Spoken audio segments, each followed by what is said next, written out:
Hello குட்டீஸ், welcome to குட்டி story. இன்னைக்கு நம்ம பார்க்கக்கூடிய கதை ஜர்னி ஆஃப் ஸ்பார்க்கிள். ஒரு ஊர்ல குட்டி கிராமத்துல ஸ்பார்க்கிள்னு ஒரு குட்டி நட்சத்திரம் இருந்துச்சு. ஸ்பார்க்கிள் மத்த நட்சத்திரம் மாதிரி ஜொலிக்கல, அது ரொம்ப குறைவான வெளிச்சத்தை தான் தந்துச்சு. இது ஸ்பார்க்கிள ரொம்ப சோகமாக்கிடுச்சு.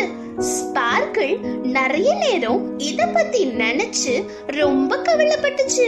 ஸ்பார்க்கிளுக்கு எப்பவுமே மத்த நட்சத்திரம் மாதிரி பெருசாவும் ஜொலிக்கணும்னு ஆசைப்பட்டுச்சு. ஒரு ராத்திரி அந்த பெரிய வானத்துல எல்லா நட்சத்திரமும் ஜொலிச்சுட்டு இருந்துச்சு. அப்போ திடீர்னு ஸ்பார்க்கிள ஒரு காத்து இழுத்துட்டு போயிடுச்சு.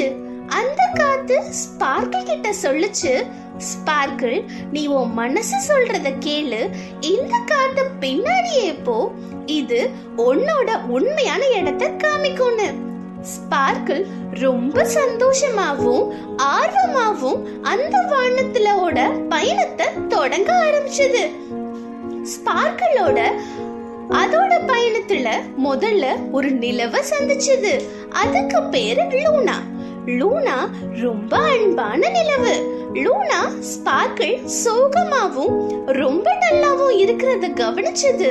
லூனா ஸ்பார்க்கிள் கிட்ட, நீ இவ்வளவு சோகமா இருக்க குட்டி நட்சத்திரமே அப்படின்னு கேட்டுச்சு.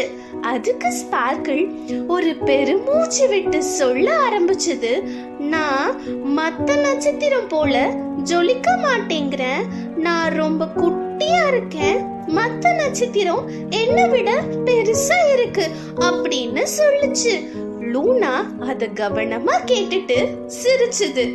அப்புறம் லூனா சொன்னாரா, ஒவ்வொரு நட்சத்திரத்துக்கும் அதுக்கான தனித்தனி ஒளி இருக்கு, நீ உன்னை மத்தவங்களோட கம்பேர் பண்ணிக்காத குட்டி நட்சத்திரமே, நீ ரொம்ப அழகான நட்சத்திரம் அப்படின்னு லூனா சொன்னாரு.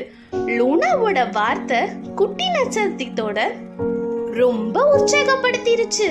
ஸ்பார்க்கிள் இதே சந்தோஷத்தோட அதோட அடுத்த பயணத்துக்கு தொடங்குச்சு. அடுத்ததா ஸ்பார்க்கிள் மின்மினி பூச்சிகளை சந்திச்சது. அவங்க ஒரு கூட்டமா இருந்தாங்க. அவங்க எல்லாரும் ஸ்பார்க்கிள சந்தோஷமா வரவேற்றாங்க. ஒரு ஆர்வத்துல ஸ்பார்க்கிள், நீங்க எல்லாரும் ஏன் ஒரு கூட்டமா இருக்கீங்க அப்படின்னு கேட்டுச்சான். அதுக்கு அந்த மின்மினி பூச்சிகள், நாங்க ஒற்றுமையா இருந்து நிறைய ஒளிய பரப்புவோம், அதாவது ஒரு குட்டியான விஷயத்துல இருந்தா கூட அதிகமான ஒளிய தரக்கூடிய சக்தி இருக்கு, எப்பவுமே நம்மள குறைவா எடை போடக்கூடாது அப்படின்னு சொல்லிட்டு பறந்து போயிடுச்சு. ஸ்பார்க்கிள் ஒரு புதுசான அறிவோட அவன் இவ்வளவு நாளா அவனை குறைவா நினைச்சது வச்சு ரொம்ப ஃபீல் பண்ணான். ஸ்பார்க்கிள் மலைகளோட அந்த பரந்த வானத்துல அதோட பயணத்தை தொடங்க ஆரம்பிச்சது. ஸ்பார்க்கிளோட பொழிவை மத்த நட்சத்திரங்களோட பார்த்துச்சு. அதோட பொழிவு மத்த நட்சத்திரோட வித்தியாசமாவும் இருந்துச்சு.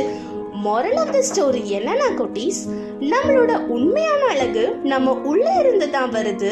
நம்ம எப்பவுமே மற்றவங்களோட நம்மள கம்பேர் பண்ணிக்க கூடாது.